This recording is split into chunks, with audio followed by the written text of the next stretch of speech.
is not like TV, only better. Television! Teacher, mother! Secret lover. What, that's it? That's your movie? Well, I said that I had an idea for a movie.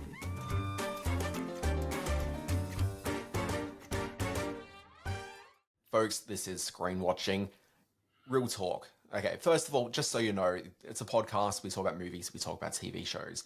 Okay, real talk. I had a meeting with my co-host, Simon Foster. We'll hear from him in a moment. The topic of the meeting was this. Dan, what are you going to be talking about on this week's show? I said, I don't have anything to talk about, Simon. I've literally watched ER, and you've told me many, many times I'm not allowed to talk about ER anymore. And Simon's like, just what else have you been watching? It's like, ER, that is the only thing I have watched. But anyway, in the spirit of making things up, I am going to talk about having seen Apple TV Plus's new movie, The Instigators. I'm also going to talk about a beloved family classic. There may be a racist British accent that played a little bit of a role in that film. Stick around, we'll hear from more. Also, have I been watching a lot of MSNBC and CNN this week? Of course I have been. I can't believe I'm doing this, but Simon's going to make me talk about it on the podcast. He's going to be talking about movies. He's going to talk about I think it's going to be a hit movie, okay, called It Ends With Us. Reviews aren't great, but I don't think that really matters. People will see this movie. Also, Borderlands, another movie where reviews aren't great, and nobody's going to see this movie, but I think it's important for us to at least hear why it sucks. It's called Borderlands. Simon, I don't know if it sucks. Maybe it's pretty good. You'll tell us in a short while. We're going to do This Week in History. We've got our birthday quiz. Folks, there's a lot happening in this podcast, and we can only make that happen if I introduce Simon Foster. Dan Barrett, welcome to you. Welcome to all the screen watchers out there. Those of us watching this screen on our YouTube or Spotify feeds will notice how beautifully lit I am today. I have taken what my wife calls an influencer lamp, a round circle of white light that's staring at me as we speak. And making me look terrific. You are naturally lit and look beautiful anyway, Dan. So that's just a blessing that you've been blessed with. So thank you for joining us here on Screen Watching, and we have got a big show ahead of us. Yeah, when I think about the lighting for Screen Watching, I think less influencer lamps, and I think a little bit more. What was the name of the fella that made those erotic thrillers in the late 80s, early 90s? Like Zalman King? I think about his movies. A bit of Zalman King. Salmon King, a bit of Vaseline on the lens. Yeah. Yeah, that's a good look for Screen Watching as well. There's many people have commented on the homoerotic undercurrent that flows through this show, and that would certainly bolster that opinion. But hey, whatever works for the podcast, Dan, I'm here for you and for the watchers and listeners. So let's get on with the show. Indeed. So as I unbutton my top button here, let's dive forward and we'll do a little bit of reviews. It stinks. I'm going to kick off this week talking about The Instigators, which is the new movie on Apple TV+. I think it's probably worth just keeping in mind that this is part of the Danny Ocean-driven takeover of Apple TV+ and Apple original films. You'll note that in a couple of months' time, there's the debut of Wolves, which is a George Clooney, Danny Ocean himself film where he co-stars opposite his fellow Ocean's 11 star Brad Pitt. And then we've got this one, which is The Instigators, which is one Matt Damon opposite Ben Affleck's brother. Why can I never think of his name? Casey Affleck. Okay, now, Casey Affleck, he was in like one of the Ocean's films, right? He's in a few of them, yeah. He was one of the gang. Yeah, that's what I thought. Yeah. So anyway, this one, much like the Ocean's movie, it's a heist film. Okay, let's watch a clip. I got a once-in-a-lifetime score. You the Marine? Yeah. You the ex-con? Yeah, I did time, but you only gotta cast aspersions at me, guy. I'm trying. Good. Stop talking. No alcohol detected. Been about a week. The mayor's gonna be holding a party on election night. There's gonna be money there, like none of you bums ever seen. When I watched The Instigators, I found myself immediately really taken with it. And what I like about it is that it's a low-stakes heist crime comedy. And that's ultimately all I ever really want to watch. If every movie I see is a low-stakes heist film, I'm like fine with that. I'm very okay with that being my only source of entertainment diet. In this one, we've got Matt Damon. He's not a professional criminal by any means, but he needs they they give the exact dollar figure many times throughout the film. And did I write it down? No. But I'm just going to say it's like $32,418. So he agrees to do this heist on the idea that the people who are, I'm going to use the word loosely here, planning the heist, that they will pay him this amount of money as his takings, okay? And there's a possibility that dollar figure could be a little bit lower, but they agree, hey, look, we will give you that dollar figure regardless of what we end up taking with the heist. So he's in. Meanwhile, you've got the Casey Affleck character, who is, he's sort of part of the criminal world, but only sort of through knowing people, and he ended up doing a stint in prison for the people that he's going to be working for, and it was only because, and it's a bit of a spoiler, but he's kind of taken the rap for somebody else. Okay, so you've got these two guys that aren't actually proper criminals who've been sort of thrown into this world of this heist. Mm. Now, neither of them sort of really necessarily get along, but the Matt Damon character, he's kind of... Look, when I left high school and was in university and just about to try to find like a real job, I found myself taking a couple of very small jobs, just trying to find a job so I could like, you know, get started in the world. And I did a couple of really terrible small jobs that I will never speak of. Was this the escort thing? Yeah, the escort thing. Your Facebook page a few years ago. It's probably a good idea, but you go on. Yeah, well, my mum found out it was a whole thing. Oh, but ouch. I found myself working alongside all these other escorts. I found myself working with colleagues who I had nothing in common with. I didn't really want to be there necessarily. Like, you just kind of, it's head down, you just keep on working. And so Matt Damon's kind of in that sort of a situation. He's head down. He just wants to get in, get out, get his money, and get on with his life. However, the problem is the people running this heist, they have done such a terrible, terrible, terrible job of planning this out. And so what can go wrong does go wrong. And so these two guys that have committed the heist, they are very much sort of on the run from police, from crooked police, and from just everyone else who wants them effectively dead. So all the elements are there. There's hitmen chasing them, there's police, it's everything. All the elements are there. And here's the thing. I really liked it. It really played well for me. Simon, before we start recording, goes, oh, the reviews haven't been great for this one. Load up the Rotten Tomatoes. He's right. It's like 41%. I think that's unfair. This is easily a 65% movie. Okay, so are we cutting some slack to highly skilled, highly trained commercial actors and filmmakers who have delivered far below what we expect from them? What we're talking about here are the team that made the Bourne movies with director Doug Liman and Matthew, what's his name out front, Matt Damon. You've also got Casey Affleck in there from the Ocean's movies, as you mentioned. You've got a great support cast. You know, they've invested in the dollars here with people like Ving Rhames and the like throughout the cast. But it is getting some bullshit reviews. Simon? Worth mentioning Hong Chow as well, if we're going to talk about supporting cast. Quality there. There's, like I say, it's got all the elements, but he's getting some of the worst reviews of any of these actors or directors' careers. So what's not connecting that should connect? Lots of people, and look, I'm just going through the reviews right now because I can't just assume that I understand why people haven't liked this movie because, as I said, it kind of worked for me. I'm seeing lots of reviews using phrases like it's lazy, low-stakes stuff, lackluster and slow. What's some other phrases here? Sporadically engaging. Friend of, well, me, Wenli Ma, reviewing for The Nightly, says the Instigators had potential to be a fun heist movie, except no one seems to be having any actual fun. Mm-hmm. The thing is, I was watching this, and it wasn't something where I felt like, oh, everyone's just having big smiles on their face, and we're having like a really sort of energetic time. But I just kind of liked that it was just really, really low stakes. It was a little bit lethargic's probably not the right word, but it's not like a high energy movie by any means. And it's got a few moments of high energy, but it's not what propels the movie forward.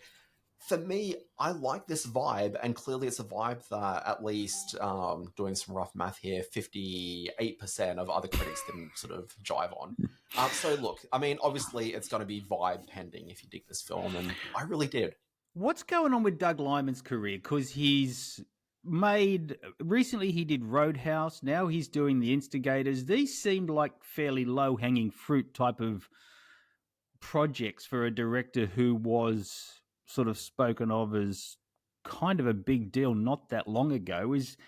he's taken the Apple dollars, but he's complaining that Apple are treating his films badly. You made the point that very few people are talking about a Doug Liman, Matt Damon film called The Instigators when a lot of people should be talking about it. Is that's Apple's problem? But there just seems to be this shifting in, or there seems to be a very specific Apple focus to get the big stars, whether it's Clooney or Pitt or Joaquin Phoenix and Ridley Scott or Doug Liman and Matt Damon, and put them in films to have that power there. But the films are coming up short. Well, look, I favour Apple TV stuff over Apple film stuff. Look, I mean, I get that. I think there's probably something happening there in terms of the development.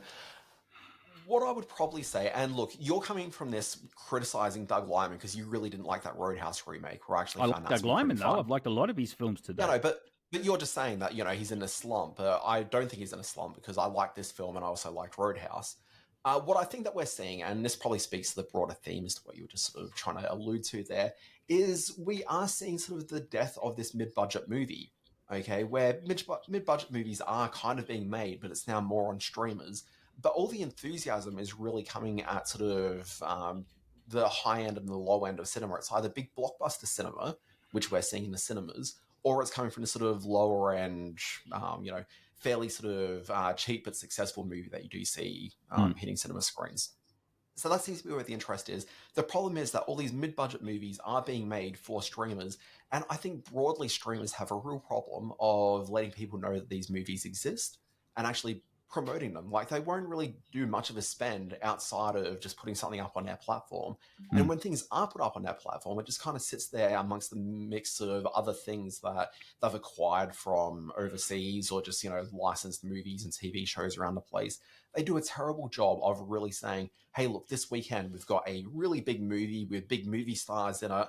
Instead, it's just kind of like, here's the latest Matt Damon movie. And they don't do a good job of really sort of saying, hey, this is special.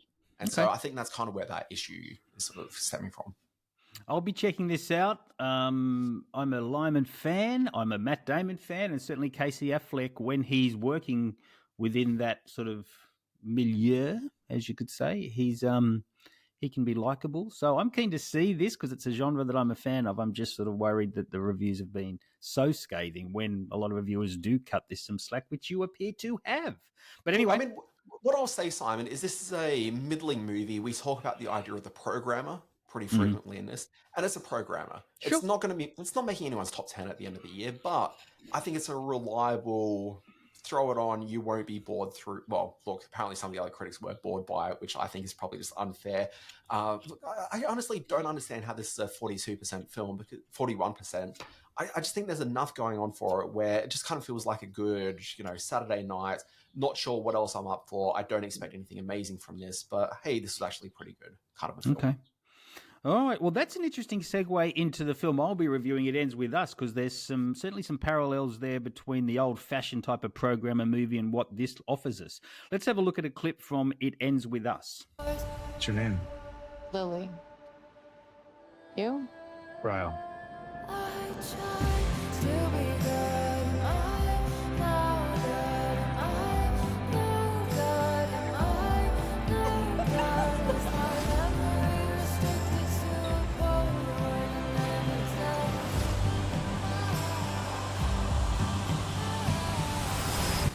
Okay, this one is adapted from a best-selling novel that can go either way in the world of filmmaking, but this one is a legitimate best-selling novel phenomenon. The Collen Hoover novel was a New York Times bestseller for many, many weeks. It tells the story of Lily Bloom, a woman played by Blake Lively in the film, who overcomes a fairly traumatic childhood, heads from the main suburbs where the undercurrent of a life there has left her scarred, to a new life in Boston, where she sets up her florist shop called Lily's Bloom, of course. There's a lot of sort of cute moments like that, which undercut maybe some of the dramatic elements of the show, but I'll get to that later. She meets on a rooftop in well, it's not really a meet cute because he's losing his shit completely. A neurosurgeon played by Justin Baldoni, who's also the director of the film, and they start this legitimate love affair, this very romantic, what seems like idyllic love affair. but all the time there is this tension that exists within the relationship because of his anger, because of his ability to strike out and to inflict various forms of domestic violence upon Lily. Now, Lily, coming from a traumatic childhood, you would think is maybe more cautious of where she takes this relationship, and certainly cautious of how she deals with this abusive life. But so in love with this man is she that it tends to get lost in fast moments, in moments of denial, in moments of what you're willing to do to believe the person you love can be changed or can be fixed or can be made better. When it's revealed exactly the nature of the dark past she had as a young woman, it is put into some sort of perspective as to how she's going to deal with it as an older woman, as a sort of 30-something woman, as we see here. And that is, in essence, the core of this film. It's coming to the realization is that taking control of your past demons, taking control of those horrible moments in your life which leave an emotional and sometimes physical scar, ensures that moving forward things will be different. And that's where the title of this film comes from. 2/3 of this film are a legitimate old school romance with these darker elements thrown in, but certainly the likes of which we don't usually see on the big screen anymore. You mentioned, Dan, the programmer of past. This may have been just that in anyone else's hands, but Blake Lively brings a really powerful big screen performance to this. And the film, I don't know anything about Justin Baldoni, either as an actor, he plays the abusive boyfriend here, or as a director, but he's done some terrific work in making this film look like a big major event movie for an audience that isn't often provided with that sort of work. This is going to be a predominantly female-leaning audience, probably an older audience to some extent, dealing with some issues in the past were prestige films like The Accused or films like that, but which don't often get the big screen treatment. And this one does, and it looks beautiful on the big screen, as does Blake Lively. An interesting star, Blake Lively. She turns up every few years in movies which do pretty well, like The Shallows a couple of years ago. She's never quite found that big A-list success that Gossip Girl suggested she might go on to, but she's always really interesting to watch and chooses some pretty good films. The thing she did with Anna Kendrick, A Simple Favor, was pretty terrific as well. So I'm a fan. And I think this movie delivers what it sets out to do and does so almost in a sly way. You're never quite sure how dark this is going to go, but you know the rug is going to be pulled out from underneath you at certain moments. And that makes it a really compelling drama. So It Ends With Us is through Sony Pictures in cinemas now. Yeah. Look, if we're going to... Okay, well, I guess maybe sort of two things. First of all, there's nothing about this movie that doesn't scream Lifetime TV movie to me. Totally wrong. No, totally. The way it's handled on screen, I would argue against that completely, but go ahead. Yeah. Well, look, I mean, to me, when I read the plot of it, when I consider some of the talent involved, look, I'm maybe not necessarily the biggest Blake Lively fan, to be completely honest. Like, to me, you said that this is an audience that isn't served particularly well. I think this is an audience that's served quite regularly with the many, many hundreds of Lifetime and Hallmark movies that come out. But also, just interestingly, just because we were talking about Rotten Tomatoes scores in the previous film, this is currently hitting on a 58% on the tomato meter. So critics are obviously pretty well divided on it.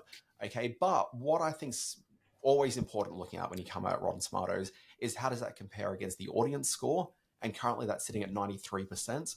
Whether this is an audience that have actually seen the movie yet, or if it's the Blake Lively army, the hive that's out in force, like, who really knows for sure? But I think it always speaks to that discrepancy between what the audience are after versus what the quote unquote taste-making critics are actually pushing out there.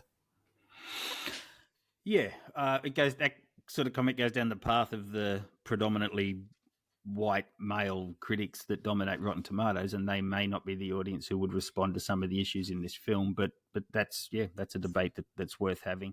I would say that the way this film is handled and the issues at the center of it is done in a really mature and really respectful way, while also being encased in a really potent drama, the likes of which I haven't seen on a big screen for a long time. So yeah, big pluses to everyone involved with It Ends With Us.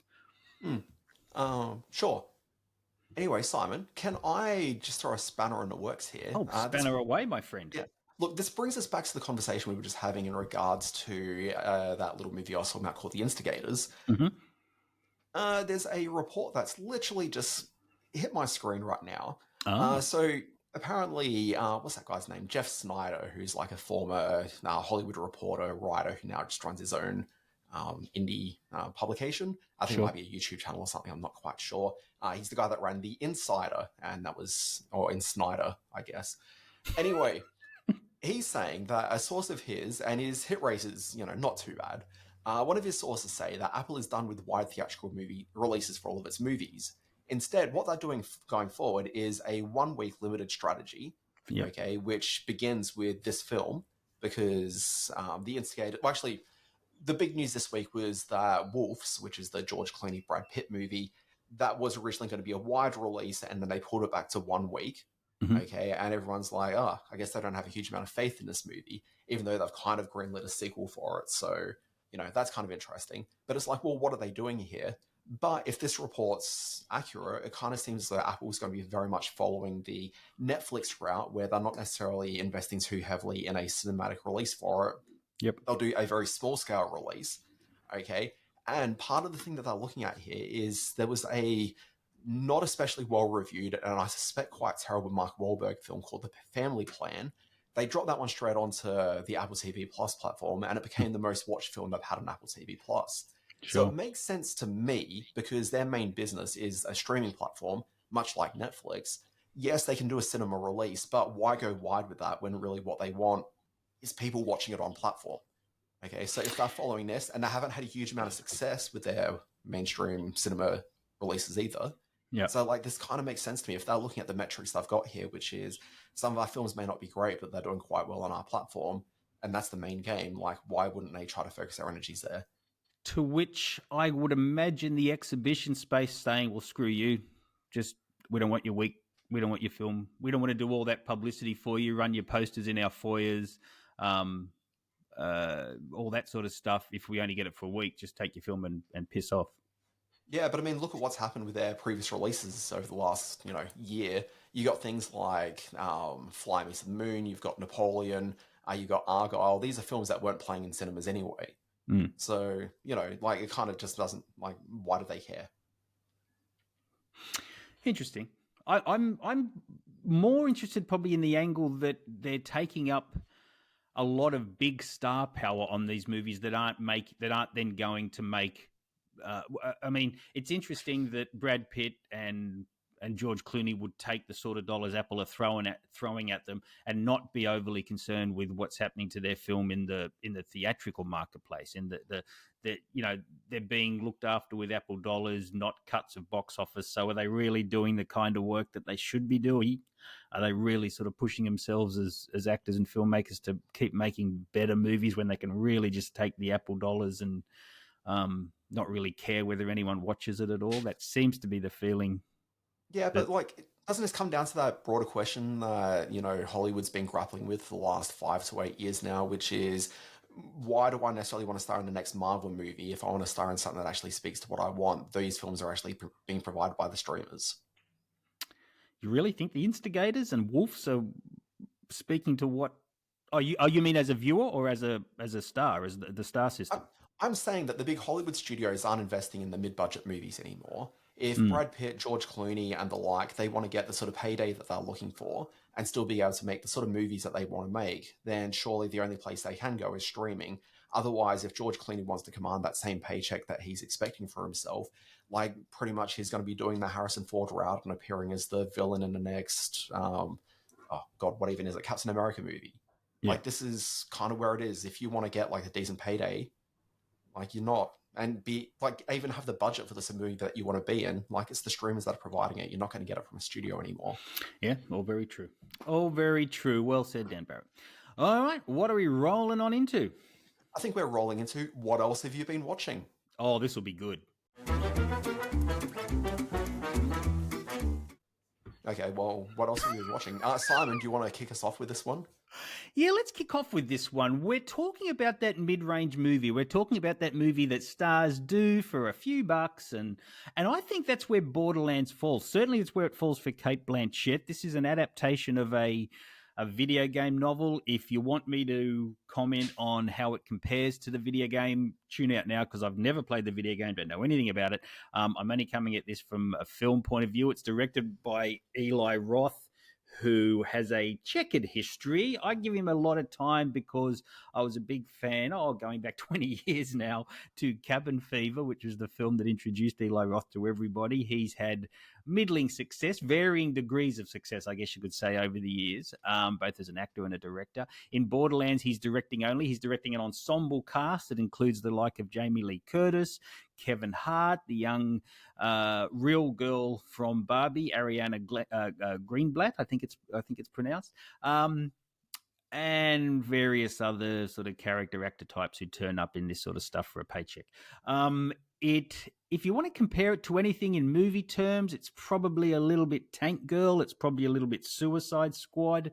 I don't know if Eli Roth was the right person to make this sort of movie. He doesn't have the energy as a director on screen that maybe somebody else might, like David Ayers or Zack Snyder did with James Gunn did with the Suicide Squad films. In that regard, this feels very much like a mid-range programmer that we might have gone to back in the day as a cinema run. I think this is going to move through cinemas very quickly. Roadshow didn't preview it for either the critics who are likely to savage it or the influencers who would have probably just ignored it. I guess the big point of interest is Cate Blanchett in the lead role as the bounty hunter sent to get the young woman played by Ariana Greenblatt back to her nefarious father, played by Edgar Ramirez. I wouldn't say she's slumming it in this. She's having a bit of fun, but none of that fun comes across in her performance. It's probably as close to Cate Blanchett as I've seen on screen in that she feels above everything that's going on around her. That's the character she's playing, and I get the sense that that's what she plays in real life. I love watching Cate Blanchett on screen, but I hate hearing her speak or anything that sort of gives us some insight to the person she is off screen, because she seems like a total snob, and she's really snobby in this, despite playing a scumbag bounty hunter type from a far planet. So I didn't hate this film. It sort of just rolled on by, had some color, but is generally a 2.5 out of 5 movie if I had to give it a ranking. So it's in cinemas now, very briefly, I would imagine. Yeah, look, we've had arguments about this before. I really just don't care for Cate Blanchett on screen. Yeah. And it's partly that snobbiness. I find that comes through very heavily in pretty much everything I see around. It's not just off camera or, off scripted content. Like, I just have that vibe around her every time. And just, I don't know. It's not for me. But Simon, can I tell you about my cinematic journey this week? Oh, this ought to be fun. I can't wait for this. Does it involve the actors from ER in some point? No. Well, I mean, it will, only because you're making me talk about that in a moment. But I went to the pictures on the weekend, and regular listeners / watchers of Screen Watching may remember about, 4 or 5 months ago, I took my little toddler to the first sort of cinema experience.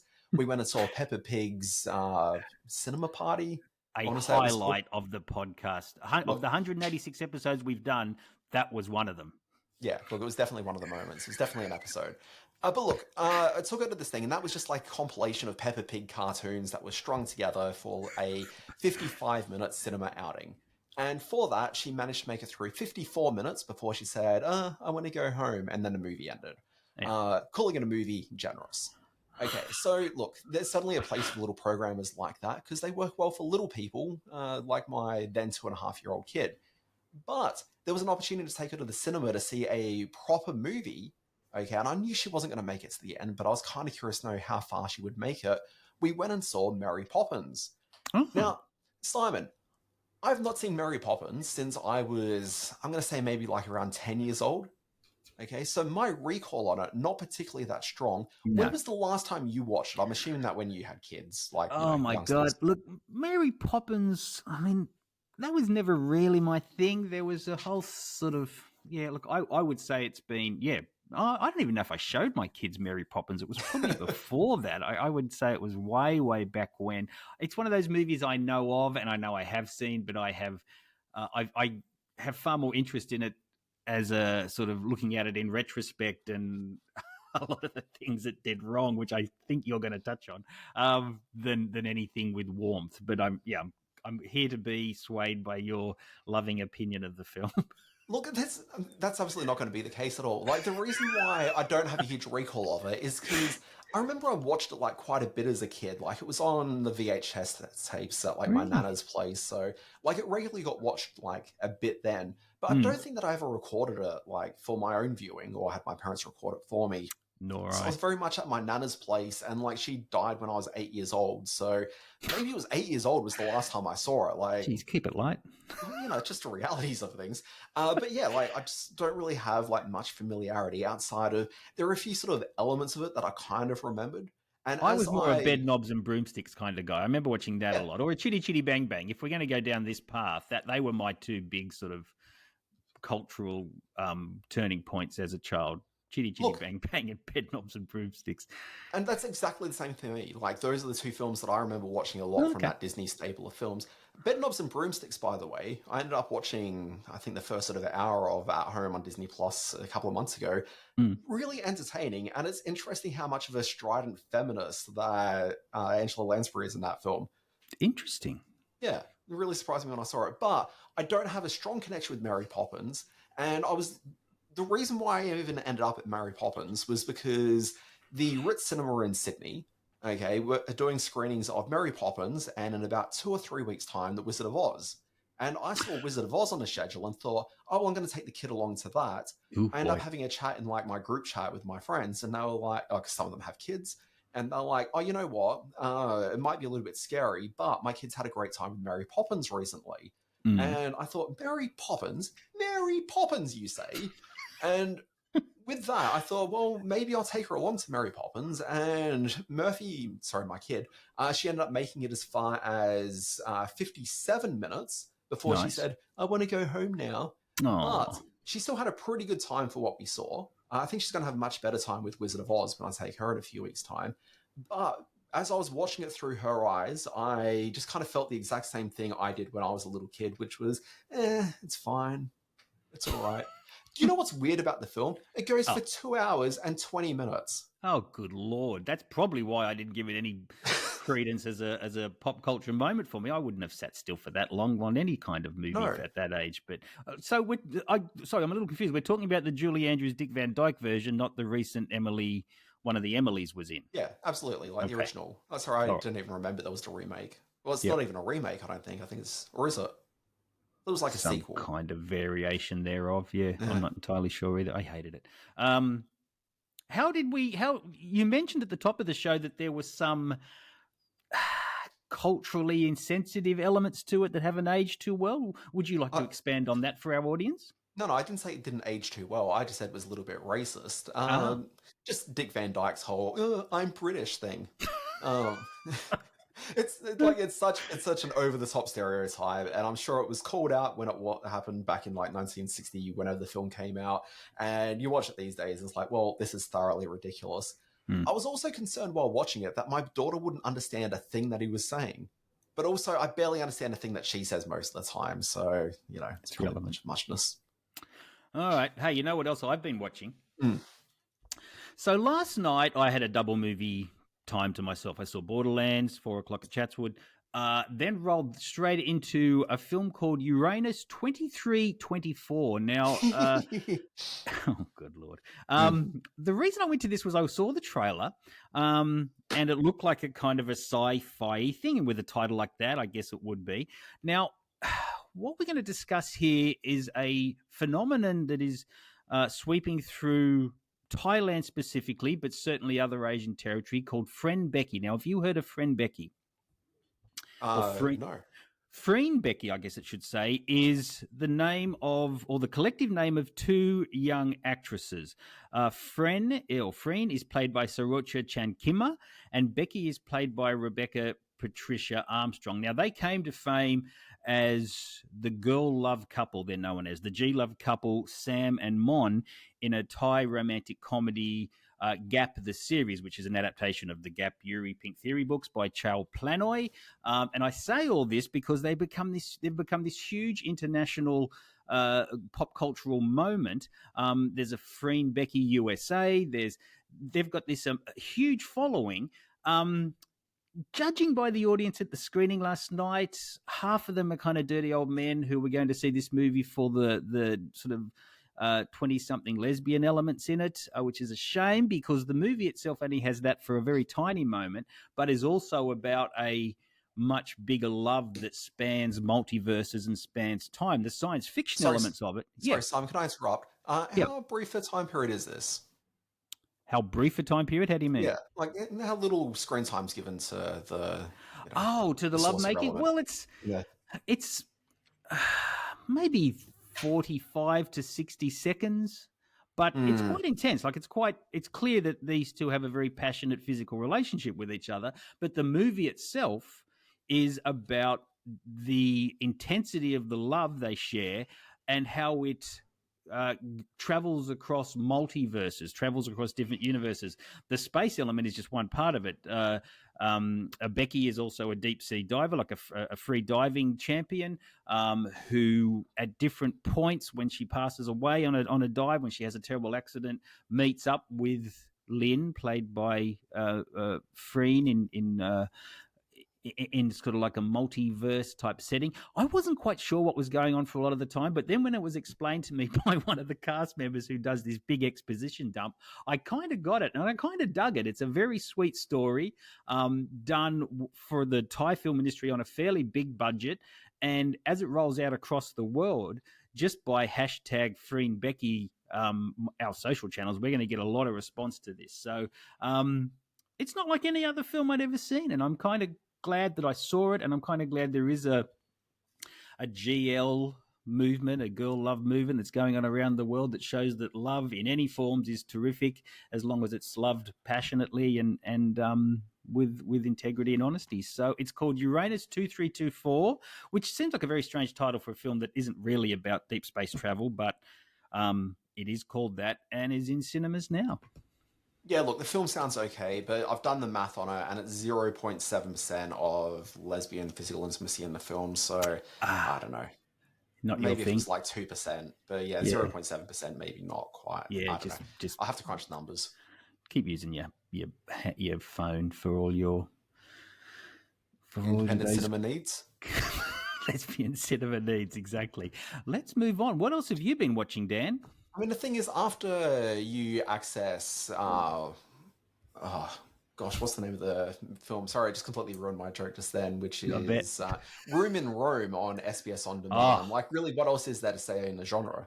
If you haven't seen Room in Rome, everyone, oh, baby, that is still one of the most watched movies on the SBS channel. I can guarantee it. I was on SBS On Demand the other day, and they do have a section of the most watched movies, and you go through, and it's just, Friday night viewing, Friday night viewing, Friday night viewing. It's 10 years old, that film. It hasn't left the top 10 in all that time. Room in Rome, everyone. Well, Dan will have his review of that next week. Back when I worked at SBS and was working on the newsletter going out, anytime that we had a compile and we were doing sort of steamy movies, that would always get a mention in there because, for sure. You couldn't steamy AF. Yeah, lives up to it. I only watched it for professional reasons. Oh, I understand. Me too, 5 times. Yeah. Did you sit through? No, it's fine. Other things that I've watched this week, I've watched a lot of ER, but that's because we're doing an ER rewatch. Like, when there's 7 hours of ER being watched on a daily basis in the household, it's hard to fit in other things. But when the wife goes to sleep, I really hate when people say that. When my wife goes to sleep, suddenly a little bit of MSNBC and CNN gets thrown onto the TV with a light dosing of Fox News thrown in for, the full sort of media experience. Because I can't get enough of the current, the last week's been all about the Veep stakes, but, who knows what the next 90 days is going to hold at this point, Simon. I know. It's going to make for some terrific television. I mean, it has made for some terrific television. It's been incredibly watchable. I haven't been able to watch MSNBC or CNN on the regular for about 4 years now. But look, I'm right back into it. For the next 3 months, this is all I'm watching. Just mainline it to my veins, Simon. Mainline it. And that's Simon. Sorry. No, I do want to comment very briefly on that, because MSNBC is something that, and CNN, when we're sitting around having our breakfast in the morning, we kind of have 80, 90 minutes to spare, and we always have the news channels on, and we're watching those. We haven't picked up where BBC has gone, because that was the other perspective we like to sort of look at from the overnight news. Are you a Foxtel subscriber? Is that how we you are watch currently things? Foxtel subscriber? Yeah. So BBC gone from Foxtel. Yes. So you're not going to find BBC News there. You can find it in Australia on Fetch TV or bbc.com.au or .com, whatever it is, that got a service like Australian BBC News. So there's a live tab there you can watch, and that's free. We'll be checking that out. So MSNBC and CNN are clearly very left-leaning networks, and MSNBC definitely. CNN, I think, does play it a lot more down the line. Yeah, it's a lot more central. Yeah, MSNBC gets a little bit too heavy on the left-leaning for me. Only because I am left-leaning, of course, as is this podcast. But the content just becomes so it ignores other news to do its morning Trump bash. So, and that is the tension with this podcast, because this podcast is very left-leaning, but you and I are incredibly right-leaning. So, absolutely, yeah. I'll see it at Rocker Range later on. But it's oh, that's going to get emails. I'm sorry, everyone. Every legitimate gun owners, I did not mean that. MSNBC just is a little too hardline anti-Trump and anti-Republican in its stance to get a balanced news service. So we flick around a little bit from that. But going forward, I don't watch Fox News, and I keep meaning to, just to get that balanced perspective on what's going on over there, but not that either side gives a really balanced perspective. I've actually tuned into Al Jazeera lately to get some coverage as well, which has been interesting to see how they cover the US elections and other news around the world. So you're right, going forward, it's going to be a shit pool of madness as everything unfolds in the US. So our US listeners, stay healthy, stay well. Yeah. Also, don't let just news watching be your only media diet for the next 3 or 4 months, because that is not a place for health. No, it is not. No, it is not. All right, let's get to our intermission.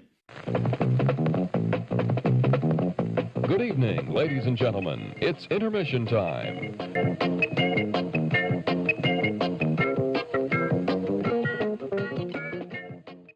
Oh, I'm looking forward to today's intermission. Just as we set about to record this week's podcast, the trailer for the new Jason Reitman film called Saturday Night dropped. It looks at the incredible energy and tension and chaotic moments before the very first episode of Saturday Night Live went to air all the way back in 1975, I want to say. I should have got that date right. But that led me to thinking, what other turbulent, and it looks like a terrific trailer as well, it looks like it's going to be a really great film, but what other turbulent TV productions would make for great behind-the-scenes movies, maybe as part of that Who Would We Cast? So we thought we'd come up with a couple of examples of, and I'm conscious of, there's been those cheesy kind of cable movies that said, oh, the Brady Bunch of kids were all stooping each other. But I don't want to do something like that. I mean something that looks at a specific moment, a key moment, and is done in a way that maybe is issues-based or is, personality-based, rather than just sort of dragging the old shows over the coals a bit. So I've got a couple. I know you've got a couple. You've got something you want to say to kick off this segment. So lead us in. Well, you kind of touched upon it a second ago. So I think that before we dive into this, we do need to acknowledge there was that trend of a lot of movies from about like 2005 through 2015. And there were low-rent, cheap movies made for US cable. And there was things like behind the scenes of 90210, behind the scenes of Melrose Place. And there was a Mork and Mindy one as well. So, there was some real cheesy ones, yeah. I was about to mention the Mork and Mindy one. That's probably my favorite of them. It's a great trailer. It's not good. I think that's probably really important to establish right up. It's certainly watchable, but it's not good. Yeah, you've seen it? Yeah, I have a few years. Yeah.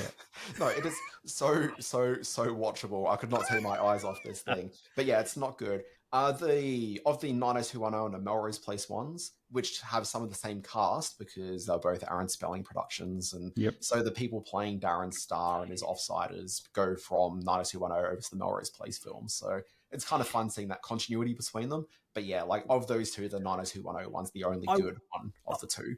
I would point out that probably the high end of these sort of movies, a moment in television history, behind the scenes stuff that rocked everyone's world and created great drama, was probably Robert Redford's Quiz Show. That's the sort of thing we're looking at here that I'm hoping that Reitman's Saturday Night is going to be like. I love these sort of behind the scene things that deal with big issues, and Quiz Show certainly did that.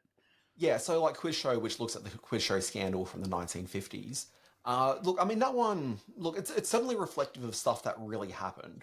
But I think there's something about this as a genre where it needs to connect to the pop cultural sort of zeitgeist in a way that I think Quiz Show felt a little bit removed from that. Yes, it's real people in that film, but it just kind of feels a bit austere. I think the real direct sort of point of vibey contact here is probably the HBO TV movie The Late Shift, which was the behind-the-scenes dealings of the David Letterman, Johnny Carson, Jay Leno fallout that happened Great when example. Carson decided to retire. That film, if you haven't seen it, you can find it here on Binge in Australia. I'm pretty sure it's still in the library there. I don't think that my pals over at Binge would let that one get away. But that is a stonking good time. And if you got half an interest in late night TV from the US, definitely check that one out. But Simon, we're not going to talk about that. We're going to pitch just a couple of ideas of what we'd like to see. And do you want to hit us up with the first one? All right, I will. You and I have spoken at length of our... Love's a strong word. We quite enjoyed the A-Team back in the day, but what a lot of people... I mean, I was too young for it, but go on. What a lot of people don't know is that the second season of the A-Team introduced a female character, one Marla Heasley. She was the actress. She joined the cast as a reporter, Tonya Baker, and she has been quite open about how savage the misogyny was, particularly from the lead actor George Peppard on set. She has gone on the record as saying none of you guys wanted her there, and that she was only there because the producers think they needed a girl in the cast. And George Peppard has... the late George Peppard, I don't think he's with us anymore. He didn't directly respond to those actions, although he did say in his autobiography that that she was only there for the glamour shots. It was a boy's own kind of environment. She did sort of have to deal with a whole lot of horrible things. I think there's probably an interesting take on this not post Me Too, we're still in Me Too, but from that perspective, the trials and tribulations on set of a young actress trying to deal with that kind of alpha male energy would make for, I think, a pretty terrific movie. Yeah, imagine Diablo Cody sort of tackling something like that. I don't know. Hasn't the day and age of Diablo Cody kind of passed us at this point? No, I think there's a story to be told there. Certainly the casting would be great. I haven't come up with any ideas for a Peppard style character played by Liam Neeson in the now largely forgotten A-Team movie. Yeah. Look, I'm going to go with one, and I'm going to take it really broad as my first sort of swing at this, but I've got a couple that are super specific going forward. But the one thing that really stood out at me in the Saturday night trailer was Nicholas Braun from Succession, who played cousin, what's his name? Not cousin Larry, that's Perfect Strangers, cousin Greg. So Nicholas Braun from Succession is in Saturday Night playing one Andy Kaufman. Andy Kaufman appeared on the very first episode of NBC Saturday Night, which is the show that became Saturday Night Live a few years later, because it wasn't always called Saturday Night Live. There's a bit of trivia for you kids. But there's a great still where you get to see Nicholas Braun. I mean, Nicolas Cage as Andy Kaufman would also be incredible. But no, Nicholas Braun doing the performance of Mighty Mouse. And if you've ever seen the movie Man on the Moon, okay, which is the Andy Kaufman biopic, you do see like that filming of Saturday Night Live with him performing Mighty Mouse as portrayed by Jim Carrey. But seeing Jim Carrey do it, seeing Nicholas Braun in this, it's made me think there is a story you can tell just explicitly about Andy Kaufman's casting on the TV sitcom Taxi, where he was a cast member of that for, I think, 3 of the 5 years that show ran for. Okay, I would love to see the ongoing struggles on that program, because while it isn't really quite as intense as you find in Man on the Moon, where they only give Taxi 5 minutes of attention through the whole thing. Okay, yep. I'd very much like to see how the interesting character that is Andy Kaufman impacted on that show on a ongoing regular basis, because I think that there's a story with that. I think that's a great idea. Yeah, that was a whole lot of very intense personalities thrown together in on a great sitcom series. So yeah, I think that's a good idea for a show. Well, Movie. All right, let's go somewhere that I'm cautious about how I approach this.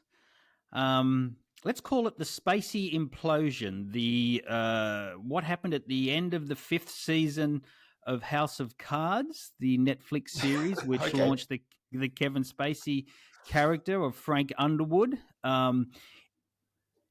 I think that moment, very much like the moment in Reitman's Saturday Night, where it looks at a specific point in time, the implosion of that show and of Spacey's celebrity at a point in time when Netflix was really starting to boom, the role that House of Cards was playing in that booming. You'd have some great boardroom scenes in this movie with, I guess it was Reed Hastings. Was he still in charge of Netflix at that time? I'm sort of just grabbing a name out of the air.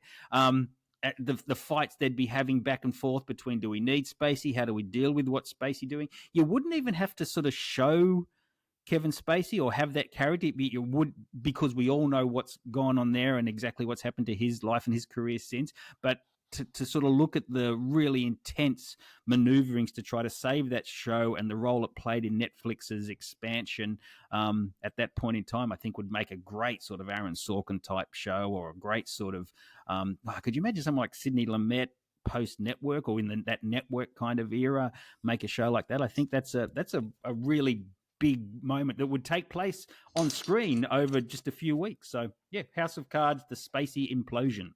Look, I mean, I might be off on this one, but I suspect that one's actually probably not as good a story as you think, only because of the following things. One, you mentioned Reed Hastings. Very few of the conversations about this would be Netflix focused. It would be very much focused within the world of MRC, which is Media Rights Capital, which is the production company that financed and ran this. Basically, Netflix paid them a certain amount of money each year, and then they just get presented the program. I don't know how much of ongoing input they had into the creative and the actual production of it on a regular basis beyond that initial commissioning. Generally, a network will have a lot more of a say into programming like that, but I don't know if that's necessarily the case with this program. I think it was kind of, you just buy what's presented to you. But I think that a lot of the ongoing tensions is really conversations happening with the insurance companies, and I don't know how interesting that part of it is. I wouldn't even play into that. I would play into what... I think that's the story, though. Yeah, I think the story is how important that show was to, and how sort of network defining it was for the Netflix people. And I guarantee there would have been insight into, there would be some kind of insight into the stance they wanted MRC to take on what they did with Spacey and what they did with their property going forward.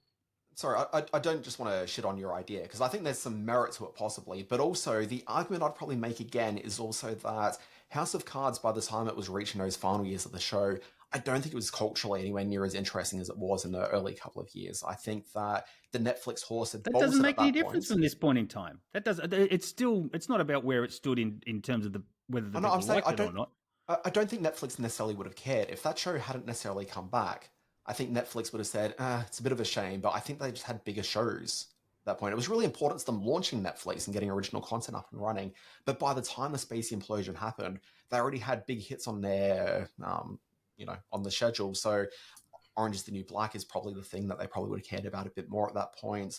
I'm just trying to think what year it actually was that it all sort of fell apart. But I think that just kind of moved on culturally. I don't think it was as big a deal at that stage. But anyway. There's a great drama to be told there. Yeah. All right. Well, give us your last one. What is it? Hit me with it, baby. Well, I've got two. I had two really specific ones I wanted to do. All right. Okay. So there's a great TV story from the late 80s where one of TV's absolute icons, Valerie Harper, was given her own sitcom. Yes. Like, you laughed about that, but no, Valerie Harper's... No, I remember it. Absolutely, I remember it. Well, she was the star of one of TV's greatest sitcoms, well, co-star, being the Mary Tyler Moore Show. Mary Tyler Moore Show had wrapped up like less than 10 years before she was given her own show. Obviously, Valerie Harper had her own show. Okay, so, her character got spun off, and so that ran for like 3 or 4 seasons. So she was already a TV presence. Okay, but she came back with her own show that was going to be called Valerie. She was on that show for a year, And then she had like a falling out with the producers because she wasn't being paid what she thought she was worth. So a bit of negotiations happened. And one of those really rare things took place in television where the producer said, well, if you don't want to be on the show anymore, then, we'll just terminate your agreement and we'll just both go our separate ways. So anyway, she ends up leaving the show, okay, that's named after her. So the program Valerie isn't going to star Valerie Harper anymore. So instead, the show gets retitled as Valerie's Family, with her character having been killed off in between seasons. So I'm reminded, let me just jump in. I'm reminded of that great line from one of your favorite movies, State and Maine, where Philip Seymour Hoffman says, well, first of all, we have to change the title. Look, and that's what they do. So it becomes Valerie's Family. Okay, and the first few episodes are like the rest of the family dealing with like their dead mum. Okay, so they end up sort of bringing in, oh gosh, I can't think of her name right now. She's a blonde-haired lady. Sandy Dennis came in. Duncan. Sandy Duncan came in, and I think it was early Jason Bateman, wasn't it? Wasn't that his one of his early gigs? Yeah, so Jason Bateman's the older son in the program. Right. Yep. So they end up bringing Sandy Duncan into it. They end up amping up the role of the father, who the actor name escapes me, but his only other real credit is playing Dylan's dad in Beverly Hills 90210. Oh, okay, yes, yep.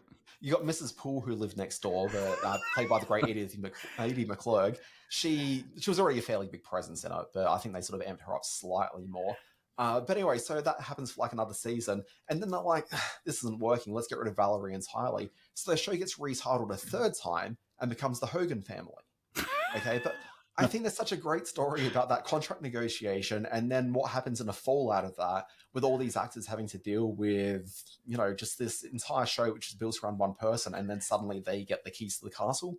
I think there's just something really fascinating there.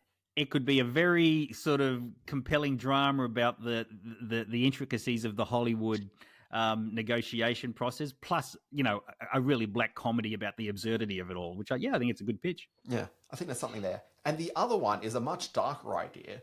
So there's a TV miniseries from 1983, I think 84, called V. Now, you'd know V, surely, Simon. We've mentioned V many times on the show. Absolutely. I love V. I was there when it all happened. I loved it. Well, while it was actually happening, because V was 2 original miniseries, there was V, and then a year later, V, the final season, final invasion, whatever, the final something or other. And then there was a regular ongoing TV series. Mm-hmm. Okay, but during the production of that original miniseries, one of the stars of the program was murdered. Okay, so you got Dominique Dunn, who was playing the teenage girl. Oh my God, don't even. Protagonist. Yeah. Yeah. So it's really tragic. So they're, midway through the production of this, if anything, they were actually maybe reaching the end of it. Yeah. Okay, they end up having to do with the fact that Dominique Dunn ends up being killed by her, I think, ex-boyfriend at the time, but maybe still boyfriend. It was really, really dark. But then when the actual murder takes place, David Packer, who's like the teenage boyfriend, I can't even remember what his role is actually, but he's the other sort of young teen boy in the show. Okay, he's like with Dominique Dunn when the murder ends up taking place. Okay, so it's a real sort of dramatic thing that's obviously happened in Packer's life and obviously for Dominique Dunn as well. But really just like ghastly thing. But this miniseries, which is, it's got some sort of dark tinges to it anyway, but it's kind of also a bit silly with aliens and like lizard heads and all sorts of stuff, is taking place in the backdrop of this really terrible murder of this young actress taking place. I've got a woman named Blair Tefkin who ends up taking over the role. But I think if you can kind of look at maybe like the 3 or 4 weeks surrounding like the murder and the need to get this production back up and running with all the silliness that kind of takes place on screen, there's something really compelling about that.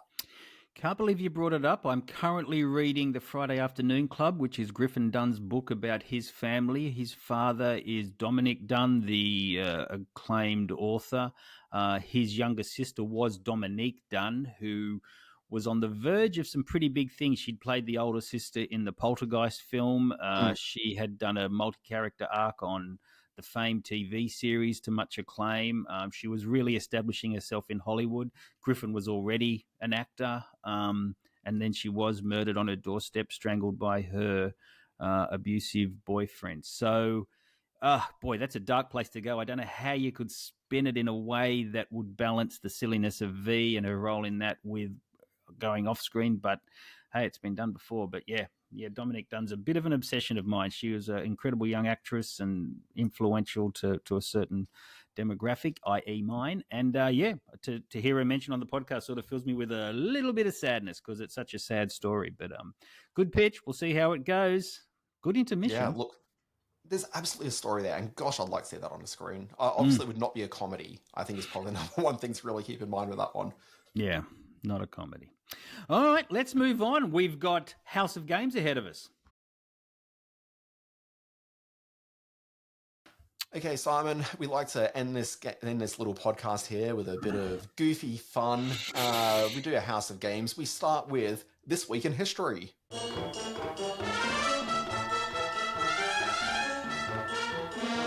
Alrighty, August 13, 1997. Who'll ever forget? A child must deal with the trauma of alien abduction in the first episode of this series, debuting on this night.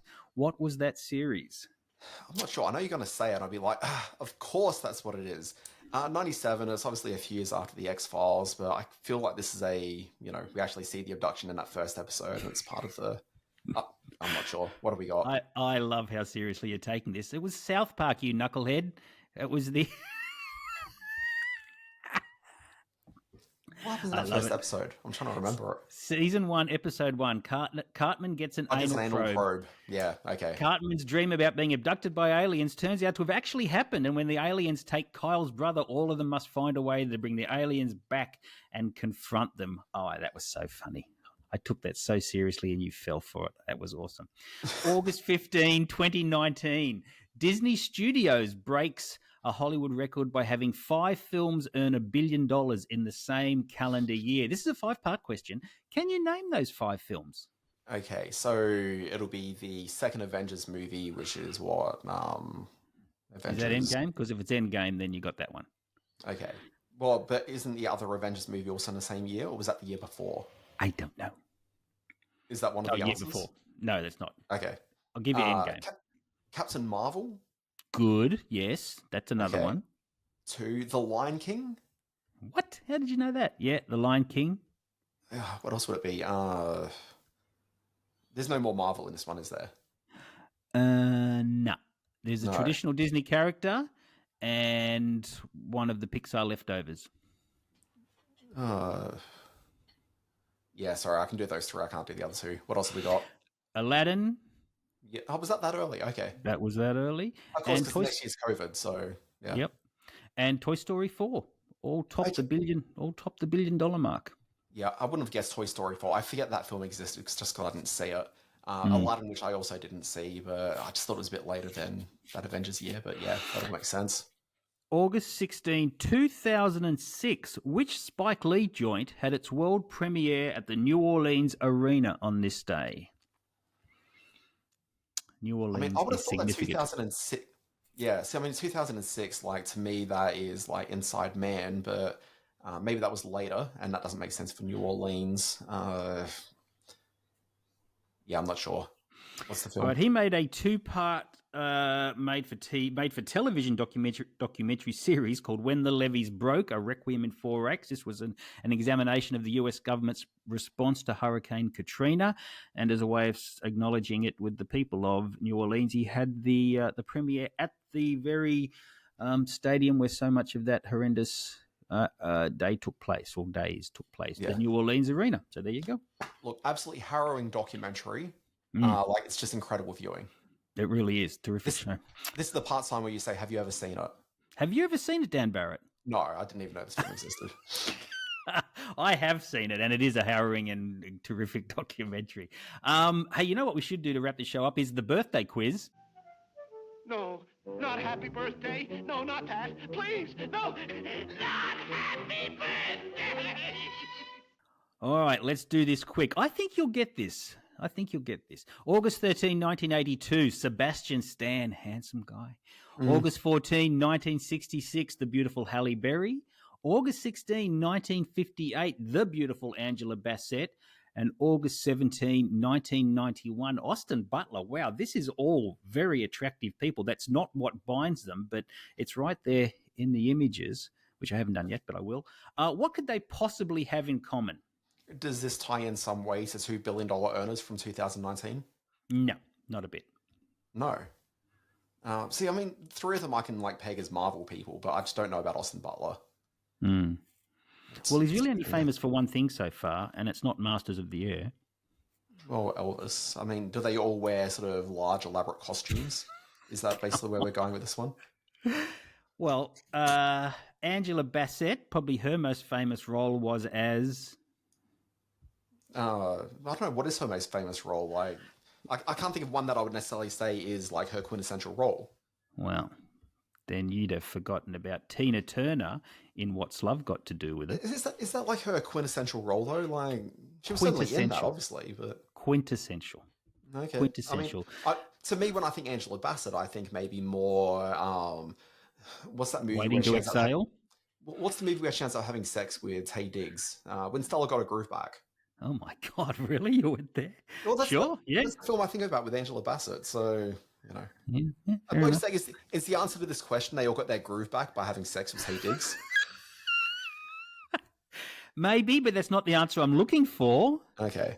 One of Halle Berry's most famous early roles was as the groundbreaking songstress Dorothy Dandridge. See, I would have thought that a groundbreaking role was really appearing as the hacker collective lady from Swordfish. Yeah, no, that's not it. It was in Dorothy Dandridge. And, of course, Sebastian played one Tommy Lee in the series Tommy and Pammy, or Pammy and Tommy, which comes first. So what you have here is 4 actors who have all played real-life rock stars. Pam and Tommy. Yeah. Real-life musical. They're all in musical biopics to some varying degree. So there you go. Music superstars have all played them. All good-looking people, too. I can't overstate that too much. Hey, let's get to the end of this podcast. I think it's still the day we started on. Yeah, no, I think so. Folks, this has been a Screen Watching podcast. You can engage with us in all sorts of ways, but the ways that I would recommend is, for me at least, the Always Be Watching newsletter. It comes out 5 days a week. It's got all the news and information needed about all things, mostly sort of streaming type stuff. Some movies, but if it's streaming, and TV, which is streaming, and then like a few other bits on the side, a few video game things because that happens on screens as well. There's also 2 bonus newsletters for people who are supporters of the newsletter. There's Always Be Streaming, which is the weekly guide to what's debuted on streaming that week. That's movies and TV shows. And then also I do a new newsletter called Always Be Chatting, which is a weekly or fortnightly, I haven't quite settled on exactly what it is just yet, interview-based newsletter that comes out, usually on Wednesdays, but I think I'm going to move it to Tuesdays. Wow, that was quite a plug. I'm going to forgo my screen-space.net plug this week, although I kind of just got it in there. I think I just did it, yes. And I'm instead going to mention that we're only a few days away from announcing some of the first titles for my Sydney Science Fiction Film Festival 2024. Got some good ones, got some controversial ones that I think I'm going to cause a bit of a stink over, but that's interesting. Got them from all over the world. So watch our socials at Sydney Science Fiction Film Festival for this year's titles. And, of course, there's this little baby Screen Watching at Screen Watching Podcast on the Facebook. Go to Threads. Is that still a thing? And YouTube at Screen Watching, or you can email us at screenwatchingpodcast@gmail.com. Okay. Again, I think easily one of the most successful podcasts that have ever been committed to audio. Sure. Yeah. Just generally. Sure. People are talking about it, Dan. I've got friends in Bolivia. I've got a friend in Estonia who is a big fan of the podcast, loves your work particularly. Doesn't speak English, but very fond of you. And that goes well, yeah. And, of course, there's the world of the chud, living underground but tuning in every week to our ranting. So thank you, cannibalistic human underground dwellers. See you, Dan. I'm out of here. I'm talking crap. The only thing I know about Estonia is that Encino Man came from there. Really? Did he? Well, that's one of the jokes in the film. It's like, where's this foreign exchange student from? And they're like, Estonia. Estonia. Good Folks, one. This has been Screen Watching. We'll be back next week with, I guess, more of this quality content. Folks, we'll see you then.